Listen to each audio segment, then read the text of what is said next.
for me, I have always been a broad brushstroke kind of thinker, and I've really liked ED because it's very algorithmic. And I think I would be better suited for ED in terms of my, I feel like I'm a jumpy guy. I like to quick and go next. But I want to be a psychiatrist. I want to work in mental health. So I've got this conflict inside me. So should I do what I think I'll be good at, or should I do what I'm interested in? So I guess my question to you is, do you think you can relearn? Do you think anyone can become a psychiatrist, or who shouldn't become a psychiatrist? You shouldn't. What makes a psychiatrist? Because psychiatry is quite a broad area. Well, that's what I'm thinking. And the other observation to make is there's the classic stereotype of the introverted, smart, geeky kind of psychiatry person. But it's that's being, maybe that's historically something, but it's important to have a range of different personalities and different specialties, I think. Yeah. That's what I'm telling myself, at least. And maybe because I'm a bit extroverted and a bit... What are your thoughts? I think curiosity is the most important thing as a psychiatrist. Cool. I think, if you're not interested, it's going to be really difficult for you, I think, because you're going to have to learn a lot of concepts, and you're going to have to sit with a lot of difficult situations. And unless you're curious about those things, you will... it's going to be stressful for you, and you're going to experience that vicarious trauma in a much more uncontained way. And it will be probably a pretty miserable job for you. And because it doesn't carry the same social status or remuneration as some other specialties, you'll probably resent that. That being said, I think psychiatrists in Australia get paid very well, and I think those sort of stigma issues are changing all the time. I think probably my parents are okay with me being a forensic psychiatrist now. Well, once you're the clinical director. It doesn't.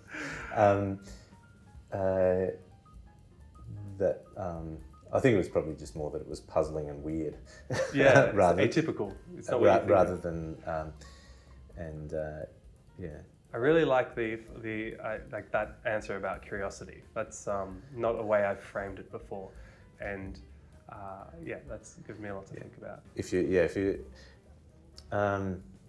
Because I think you mentioned to me before that you were interested in ED, and actually that's what I was interested in when I was a junior doctor. Wow. When I first started, and I, as a medical student, I wasn't particularly enamoured of psychiatry. Well, I just think everything's interesting. I'm curious about everything, and ED was the obvious choice. And that was, and I don't think I wasn't bad at ED or procedural stuff, and I was usually quite happy to jump in and do things and pull stuff out of people and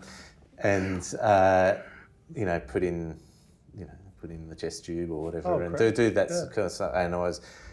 But what I did notice, and this is, was that I didn't get the same kind of thrill that other people did from that. And I could see that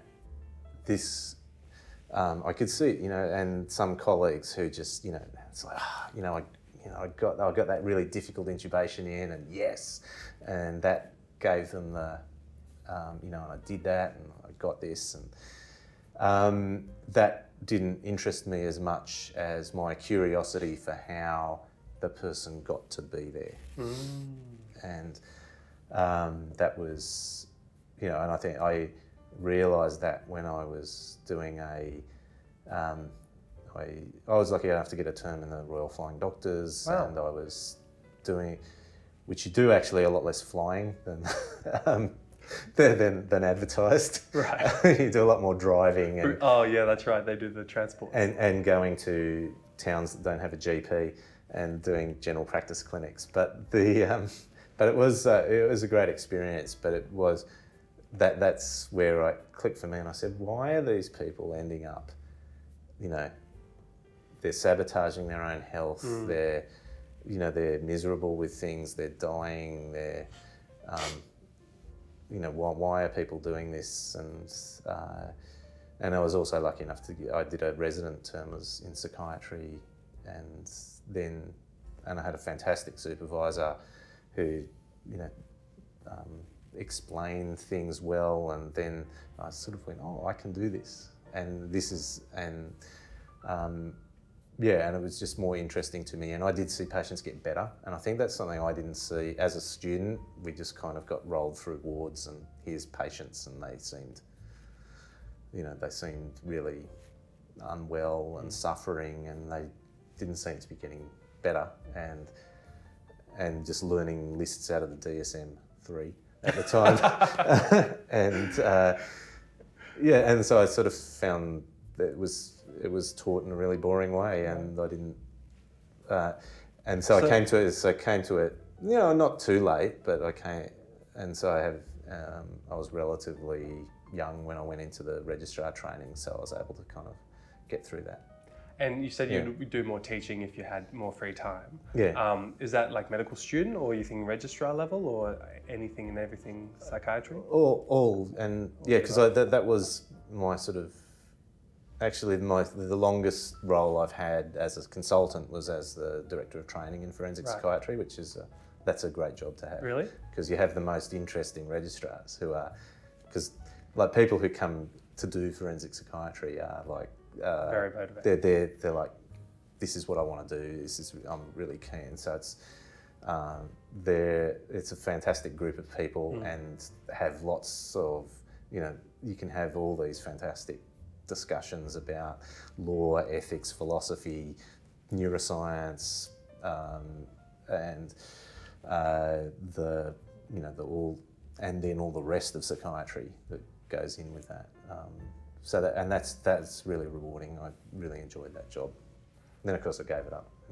Hey team, thank you so much for checking out that highlight clip from the Doctors Getting Coffee podcast that I run.